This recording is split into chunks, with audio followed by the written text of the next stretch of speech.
அண்ணாமலை தேர்தல் பொறுப்பாளராக நியமிச்சிருந்தாங்க. இன்று அவர் வந்து அந்த பொறுப்புலேருந்து விலகிக் கொள்கிறேன். ஆனால் அவருக்கு ஒரு சாமர்த்திய சீமான் மாதிரி மீடியாக்கள் மத்தியில் எப்போவுமே இருந்துக்கிட்டே இருக்கார். இதுவரையில் அவர் எந்த பதவியில் இல்லை, இந்த ஒரு பதவியாவது கொடுத்தாங்களே, ஒரு 6 தொகுதிக்காவது இன்சார்ஜ் கொடுத்துருக்காங்கன்னா அவர் போய் இருந்துருக்கலாம். மாநிலம் முழுவதும் தன்னை தேர்தல் பொறுப்பாளராக போடணும்னு நினச்சதுக்கு ஆசைப்பட்டிருக்கலாம். ஏன்னா தலைவராக இருந்திருக்கலாம். இது வந்து ஒரு துக்கடா போஸ்ட். இப்போ நயினார் நாகேந்திரன் அவரோட இவர் வந்து எப்பயுமே அந்த ஒரு உரசல் போக்கிலேயே இருந்திருக்காரு. அதனால தான் வந்து இந்த விஷயங்கள் வந்து சரியாக போக மாட்டேது அப்படின்னு. ஆமாங்க, இருக்குத்தாங்க செய்ய. நான் என்ன தலைவராக வச்சுருந்தீங்க, அதே ஆஃபீஸில் வந்து அட்டெண்டர் மாதிரி பண்ணிட்டீங்கன்னா பெருங்காய இடப்பா மாதிரி ஒரு மரியாதைங்க ஒரு 6 தொகுதி பார்த்துக்கு வைப்போம். பரபரப்பு பேட்டி கொடுக்குறது என்னன்னாக்கா நான் வந்து கலவரத்தை உண்டாக்குவேன். இல்லை அதிமுக பாஜக கூட்டணியில் ஒரு தாக்கத்தை ஏற்படுத்தாது. என்ன ஒரு தாக்கம் ஏற்படுத்தாது. என்ன பண்ணிடுவாங்க? இப்போ தினகரன் என்னத்துக்காக போய் சேர்ந்தாரு அந்த இதில் தூக்கு போட்டு சாவேன்றாரு. 24 மணி நேரம் கூட ஆகல. பழனிசாமியை முதல்வருங்கிறாரு. என்ன அமித்ஷா சொன்னதை கேட்குறாரு. வேற வழி இல்லை. ஏன்னா இந்த வாரம் ஒரு கேஸ் வருது. பாஜகவுக்கு பேப்பர் விளம்பரம் அதிகமாக வந்து அது எச்ராஜாவே பண்ணிட்டாரு. இந்த போஸ்ட் கொடுத்ததே உனக்கு இவ்வளோதான் தகுதி. ஒரு தலைமை மேடையில் இருக்கும்போது எனக்கு விளம்பரம் வரக்கூடாது. இது அடிப்படை அரசியல். இது தெரியாமல் இந்த அண்ணாமலை வந்து அமித்ஷா வரும்போது நான் எவ்வளோ பவர்ஃபுல் பார்த்தியா அப்படின்னு காட்டினாக்கா, ஓஹோ அவ்வளோ பெரிய ஆளாக போயிட்டு வா அப்படின்னு சொல்லி அனுப்பிச்சுட்டார். அதான் இன்றைக்கி அரசியல் சன்னியாசி அப்போ போடுறதுக்கு காரணம். அண்ணாமலையும் டிடிவி தினகரும் இந்த மாதிரி வந்து கூட்டு சேர்ந்து அதிமுக பாஜக கூட்டணியில் வந்து வெற்றி வாய்ப்பு குறைக்கிறதுக்காக இந்த மாதிரி ஒரு பிளான் பண்ணுறாங்க. ஆனால் காசு உள்ள ஆளுங்க 2 பேருமே பணக்காரரு. செலவு பண்ணி வாக்குகளை சேதரடிக்கிறதுக்கு முயற்சி எடுக்கலாம். ஆனால் இந்த நடவடிக்கை அப்படி பார்க்க முடியாதா சார்? மேல் இடத்துக்கு தர அழுத்தமாக பார்க்க முடியாதுங்களா? அண்ணாமலை வந்து பாஜகவுக்கு ஒரு விளம்பரத்தை கொடுத்தாரு. ரைட்டு. எந்த தேர்தலில் அவர் ஜெயிக்க வச்சார்? சும்மா மிரட்டி பார்க்குறாரு. அதை கிடைச்சவங்கள லாபம்னு பார்க்குறாரு. அது வேணால் இவ்வளோ ரகலை பண்ணதுக்கு 6 தொகுதிக்கு பதிலாக 7 தொகுதி ஆகும். அவரை பொறுத்தவரை ஒரு கதை ஓவர். எப்படி எச்ராஜா கதை, சேகர் கதையெல்லாம் முடிஞ்சு போச்சு. எதுக்காக கட்சியில் வச்சுருந்தாங்களோ அந்த காரணங்கள் முடிஞ்சு போச்சு. செங்கல் வியாபாரம் பண்ணிக்கிட்டு இருந்தார். அதை பண்ணலாமே. ஒரு அறிவாலயத்தை ரிப்பேர் பண்ணி கொடுக்குறேன்னா சொன்னார். போய் அந்த கான்ட்ராக்ட் கேட்டு வாங்கலாம். தமிழ் மிட் நேயர்களுக்கு வணக்கம். இன்று நம் நேர்காணலில் இணைந்திருப்பவர் மருத்துவர் மற்றும் மூத்த அரசியல் விமர்சகருமான டாக்டர் காந்தராஜ் அவர்கள். வணக்கம் சார். சார், இன்னைக்கு வந்து அண்ணாமலை அவர்கள் கொடுத்த பேட்டி தான் வந்து ரொம்ப பெரிய பரபரப்பை ஏற்படுத்தியிருக்கு. அதாவது அவர் வந்து பாஜகவுடைய தேர்தல் பொறுப்பாளராக வந்து நியமிச்சிருந்தாங்க. பாஜக மாநில தலைமை 6 தொகுதிகளுக்கு வந்து தேர்தல் பொறுப்பாளராக நியமிச்சிருந்தாங்க. இன்று அவர் வந்து அந்த பொறுப்புலேருந்து விலகிக் கொள்கிறேன் அப்படின்ற மாதிரி வந்து ப்ரெஸ் மீட் கொடுத்துருக்காரு. இது வந்து இன்றைய அரசியல் சூழ்நிலையில் பல்வேறு விவாதங்களை கிளப்பியிருக்கு. நீங்கள் எப்படி இதை பார்க்குறீங்க? அவர் இதுவரை ஏதாவது பதவியில் இருந்தாரா? எப்படி அவர் ஒரு பதவியில் இல்லாத ஒரு ஆசாமி இப்போ தான் அவருக்கு அந்த ஏதோ கொடுத்துருக்காங்க, இது பண்ணியிருக்காங்க. ஆனால் அவருக்கு ஒரு சாமர்த்திய சீமான் மாதிரி மீடியாக்கள் மத்தியில் எப்போவுமே இருந்துக்கிட்டே இருக்கார். இதுவரையில் அவர் எந்த பதவியில் இல்லை, இந்த ஒரு பதவியாவது கொடுத்தாங்களே, ஒரு 6 தொகுதிக்காவது இன்சார்ஜ் கொடுத்துருக்காங்களே, அவர் போய் இருந்துருக்கலாம். விட்டுட்டு போகிறாருன்னா இன்னும் கொஞ்சம் தேர்தல் மாநிலம் முழுவதும் தன்னை தேர்தல் பொறுப்பாளராக போடணும்னு நினச்சதுக்கு ஆசைப்பட்டிருக்கலாம். ஏன்னா தலைவராக இருந்தவர். இது வந்து ஒரு துக்கடா போஸ்ட்.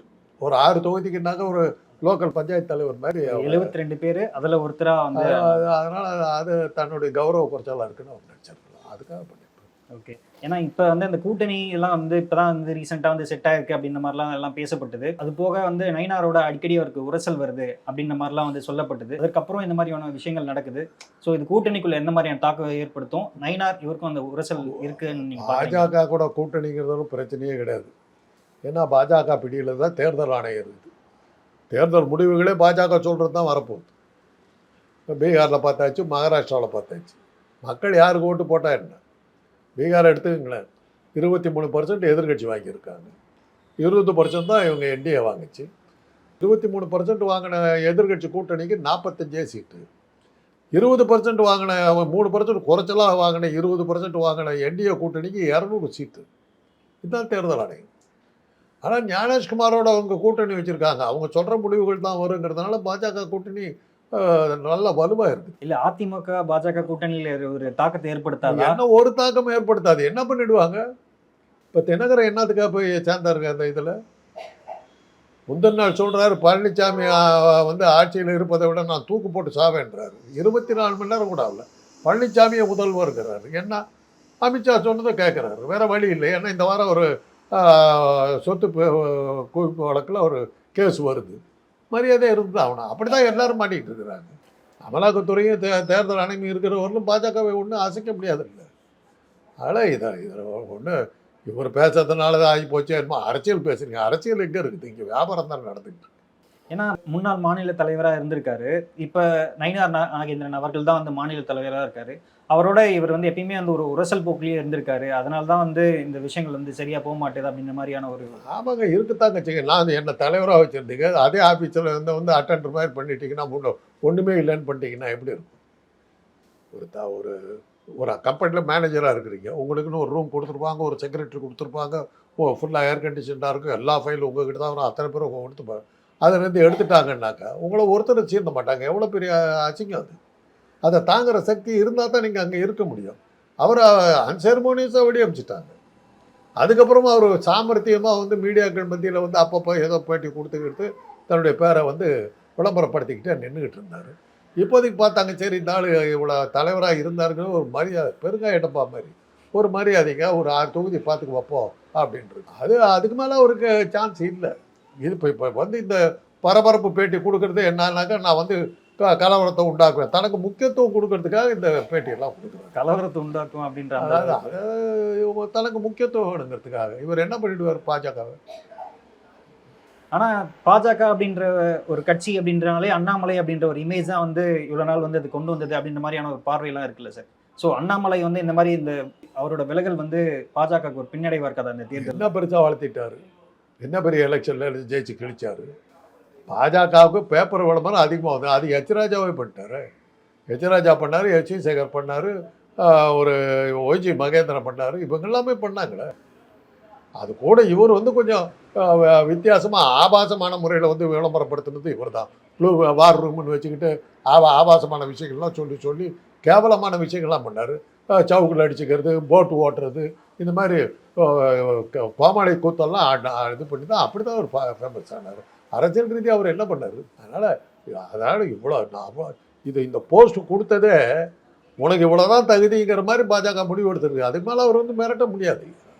ஏன்னா அமித்ஷாவுடைய சக்தி அபரிமிதமானது, அவரை முறைச்சிக்கிட்டு ஒன்றும் பண்ண முடியாது. ஆனா இப்போ இந்த நடவடிக்கை அப்படி பார்க்க முடியாதா சார்? மேலிடத்துக்கு தர அழுத்தமா பார்க்க முடியாதுங்களா? மேலிட என்ன நீங்கள் நிரூபிச்சிருக்கிறீங்க? அண்ணாமலை வந்து பாஜகவுக்கு ஒரு விளம்பரத்தை கொடுத்தாரு, ரைட்டு. எந்த தேர்தலில் அவர் ஜெயிக்க வச்சார்? எந்த கூட்டணிக்கு அவர் பெரிய கட்சிகள்லாம் கொண்டாரு? ஏற்கனவே இருந்த கூட்டணி தான் அப்படி தானே இருந்துக்கிட்டு. அதுக்கு மேலே அவரால் என்ன பண்ண முடிஞ்சது?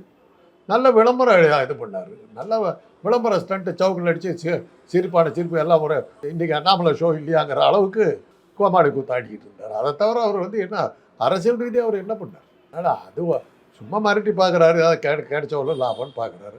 அது வேணால் இவ்வளோ ரகலை பண்ணதுக்கு 6 தொகுதிக்கு பதிலாக 7 தொகுதியாக வச்சுக்கிட்டு சொல்லணும். அந்த ஒரே ஒரு தொகுதிக்காக அவ்வளோதான். அதுக்கு மேலே ஒன்றாவது கொடுக்கறத வாங்கிட்டு அமைதியாக இருக்கிறது அவருக்கு நல்லது. ஆக்சுவலாக அவருக்கு வந்து தேசிய பொறுப்பு தரப்படும் அப்படின்ற மாதிரிலாம் செய்திகள் வந்தது. தேர்தலுக்காக வந்து பெரிய அவருக்கு முக்கியத்துவம்லாம் கொடுக்கப்படும் அப்படின்ற மாதிரிலாம் வந்து தகவல் வந்தது. ஆனால் இப்போ எதுவுமே நடக்கலை அப்படின்றதுனால இந்த மாதிரி அதெல்லாமே வந்து அவரே கிளப்பி விட்டது தானே. அமித்ஷா எங்கிட்ட ரகசியமாக டேட்டு போட்டு பேசி கொண்டிருக்காரு, நானே கிளப்பி விட்றதா என்ன ஆதாரம் இருக்குது? அவராக கிளப்பி விட்டுக்கிட்டு செய்திகளில் அடிபடுறதுக்கு பண்ணிக்கிட்டே இருந்தார். ஒரு தடவை என்கிட்ட வந்து அண்ணாமலை வந்து இப்படி சொன்னார்னாங்க, அவர் என்ன பொறுப்பில் இருக்காருன்னா ஒரு பொறுப்பில் இல்லை, ஒரு பொறுப்பில் இல்லாதவர் நான் எதுக்கு பதில் சொல்லணும்?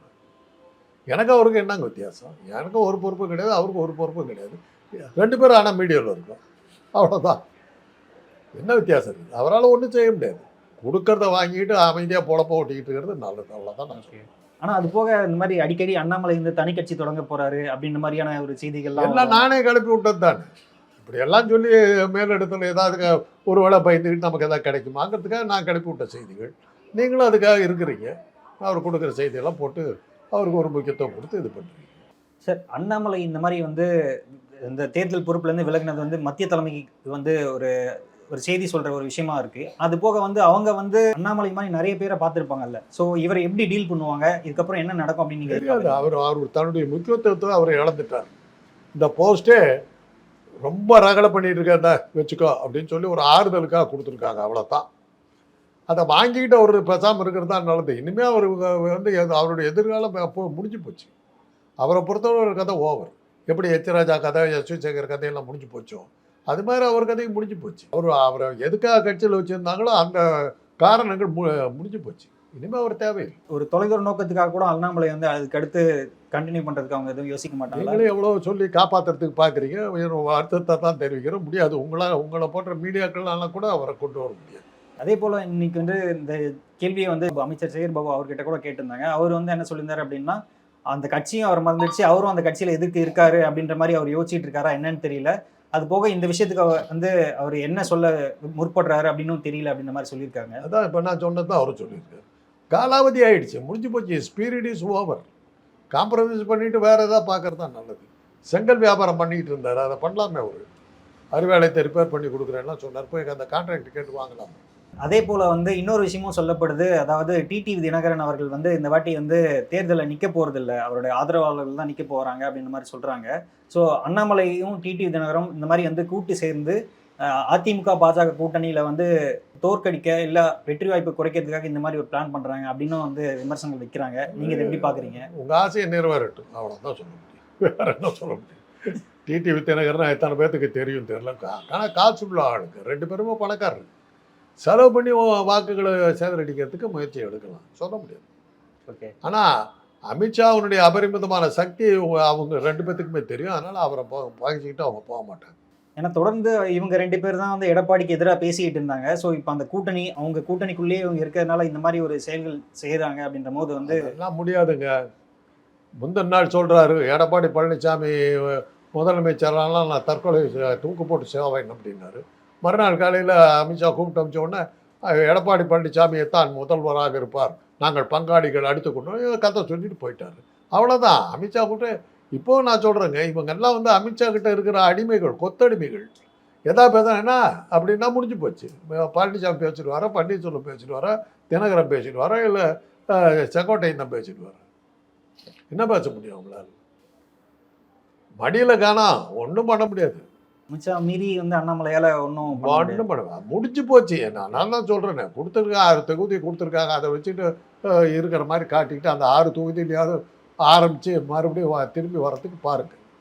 அது ஒரு சான்ஸாக எடுத்துக்கிட்டு அதில் நல்ல வேலை செஞ்சு ஒரு குறிப்பிடத்தக்க வெற்றிகளை கொண்டு வந்தீங்கன்னா ஒருவேளை மேலிடம் வந்து உன் மேலே கருணையாக இருந்து உன்னை மேலே தூக்கி கொண்டு போனால் போகலாம். அது முயற்சி பண்ணி பாருங்கள். ஒரு வாய்ப்பு கொடுத்துருக்காங்க, அது சரியாக பயன்படுத்துங்க. அவ்வளோதான் நம்ம சொல்லலாம்.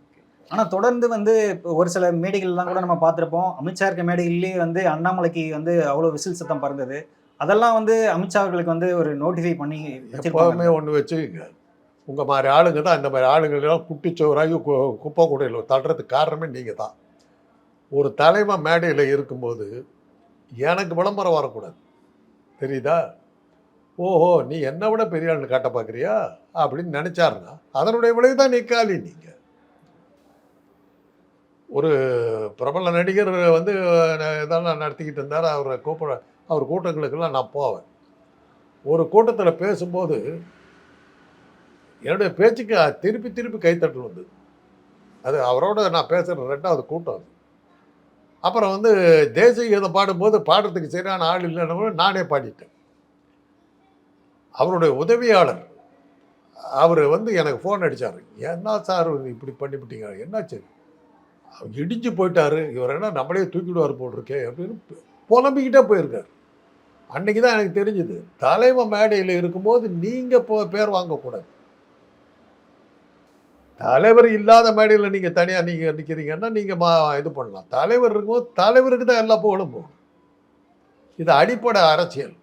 இது தெரியாமல் இந்த அண்ணாமலை வந்து அமித்ஷா வரும்போது நான் எவ்வளோ பவர்ஃபுல் பார்த்தியா அப்படின்னு காட்டினாக்கா, ஓஹோ அவ்வளோ பெரிய ஆளாக போயிட்டு வா அப்படின்னு சொல்லி அனுப்பிச்சுட்டார். அதுதான் இன்றைக்கி அரசியல் சன்னியாசியாக போனதுக்கு காரணம், அதுதான் காரணம். இது ஒவ்வொரு முறையும் வந்து இந்த மாதிரி செயல்பாடுகள் பண்ணுறதுனால முற்றிலும் அண்ணாமலையை ஒதுக்கி வைக்கலாம்ல. இருந்தாலும் ஏன் அண்ணாமலை வந்து ஒரு வெளியே போய் ஏதாவது கொசு இருக்குதுங்க, அதை அடித்து தான் ஆகணும்.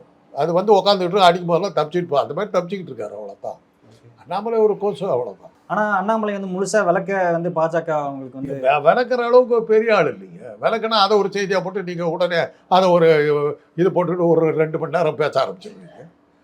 மீடியாக்கள் கொடுக்குற பப்ளிசிட்டி தான் இவங்கெல்லாம். லட்சியம் பண்ணாமல் விட்டிங்கன்னாவே நீங்கள் காலி, அவ்வளோதான். என்னவோ பரவாயில்ல அப்படியா பண்ணாரா சரி அப்படின்னு போயிட்டீங்கன்னாவே நீங்கள் காலி. இறுதியாக ஒரு கேள்வி. இப்போ வந்து அதிமுக பாஜக கூட்டணி வந்து இப்போ தான் வந்து சேர்ந்த மாதிரி இருந்தது. அதுக்குள்ளே இந்த மாதிரியான ஒரு பிளவுகள் இல்லை இவர் வந்து விலகிக்கிறேன் அப்படின்ற மாதிரி ஒரு செய்தியை இது பண்ணியிருக்காரு. இப்போ இருக்க சூழலில் திமுக கூட்டணி பலமாக இருக்குது அப்படின்ற மாதிரி இருக்குது. இப்போ இந்த தேர்தல் எப்படி இருக்க போகுது? கள நிலவரம் எப்படி இருக்கு? தேர்தல் நேர்மையாக நடந்தால் காஷ்மீரிலிருந்து கன்னியாகுமரி வரையில் ஒரு இடத்தில் கூட பாஜகவோ அதனுடைய கூட்டணி கட்சிகளோ ஜெயிக்காது. தேர்தல் நேர்மையாக நடந்தால் அதுக்கான வாய்ப்புகள் இல்லைங்கிறது வந்து அவங்க ப்ரூவ் பண்ணியிருக்காங்க. மகாராஷ்டிராவிலையும் பீகார்லேயும் நடத்தின தேர்தல் மூலமாக இங்கேயும் கூட அவங்க அதெல்லாம் செய்யறதுக்கான வாய்ப்புகள் மிக அதிகம் இருக்குது. இதெல்லாம் யோசிச்சுட்டு தான் நம்ம பார்க்கணும். ஆனா தமிழ்நாட்டிலயும் இந்த மாதிரியான விஷயங்கள் ஈடுபடும் ஆமாம், அதைத்தான் இப்போ நான் சொன்னது அதுதான். பீகார்லேயும் அங்கேயும் வெள்ளோட்டை விட்டு பார்த்தாங்க, தப்பிச்சிட்டாங்க, வந்துட்டாங்க. அதை தமிழ்நாட்டில் அவங்க கண்டிப்பாக பண்ணத்தான் செய்வாங்க. அதனால் கருத்து கணிப்பெல்லாம் பேச உங்கள் ஓட்டை யாருங்க கேட்டா? இப்போ எனக்கு வந்து நான் வந்து பாஜக எதிராக இருக்கிற ஆள், எனக்கு ஓட்டு இல்லைன்ட்டாங்கல்ல. ஓட்டு இல்லைங்களா அந்த இல்லையா? எஸ்ஐஆர்ல? நானும் போய் கேட்டால் உடனே அங்கே போய் அவரை பாருங்கள், இங்கே போய் இவரை பாருங்கள், இதை கொடுங்க அதை கொடுங்கன்னு கேட்டுக்கிட்டே இருக்காங்க. எங்கே இந்த வயசில் நான் எங்கே போய் சுற்றிக்கிட்டு இருக்கிறது? ஆளை விட்டுன்னு நான் பேசாமல் விட்டேன். இது மாதிரி எத்தனை பேர் போனாங்கன்னு தெரியாது. 88,000 பேரை சேர்த்து இருக்கிறதா சொல்கிறாங்க. அந்த சேர்ந்தவங்களாம் யாருன்னு தெரியல. முதல்லலாம் வந்து அது ஓட்டிங் மெஷினை வந்து டேம்பர் பண்ணி தான் சிம் கார்டை மாற்றி தான் ஜெயிச்சாக்கிட்டு இருந்தாங்க. ஓட்டு போட விட்டு அதுக்கப்புறம் அந்த சிம் கார்டை மாற்றி என்னத்துக்கு? உனக்கு ஓட்டே இல்லைன்ட்டாங்க. அப்படி தான் பீகாரில் பண்ணிட்டாங்க. ராகுல் காந்தி திட்டவட்டம் ப்ரூவ் பண்ணாருங்க. ப்ரூவ் பண்ணது ஓட் ஷோர்னு பார்லிமெண்ட்டில் கத்துறாங்க, பேசாமல் தானே போயிட்டாரு. பதில் சொல்லலையே அவரு. ஆனால் என்ன, ராகுல் காந்தி அதுக்கப்புறம் ஆக்ஷன் எடுக்கல. அதுதான் நமக்கு ராகுல் காந்திக்கு மேலே வந்த கோபம். அவங்க ஓட்டு திருடுறாங்கங்கிறது எல்லாத்துக்குமே தெரியும். நீ அதை சொல்லிக்கிட்டு இருந்தா என்ன அர்த்தம்? நீ ஏதாவது நடவடிக்கை எடுத்து ஒரு போராட்டம் பண்ணி அதை நிறுத்தணும் இல்லை, அதை செய்யலையே ராகுல் காந்தி. ப்ரூவ் பண்ணுறதுல என்ன அர்த்தம்? ஆமாம், அவன் தான் திருடங்கிறது எல்லாத்துக்கும் தெரியுது. பிடிக்க மாட்டேங்கிறியா? போலீஸாருக்கு பிடிக்க மாட்டேங்கிறீங்க. ஆனால் தேர்தல் நேர்மையாக நடந்தால் காஷ்மீர்லேருந்து கன்னியாகுமரி வரையில் ஒரு இடத்தில் கூட பாஜகவோ அதனுடைய கூட்டணியோ ஜெயிக்காது. அதுக்கான வாய்ப்புகள் மிக குறைவு. நிறைய பயனுள்ள தகவல் பகிர்ந்துக்கிட்டீங்க. ரொம்ப நன்றி சார்.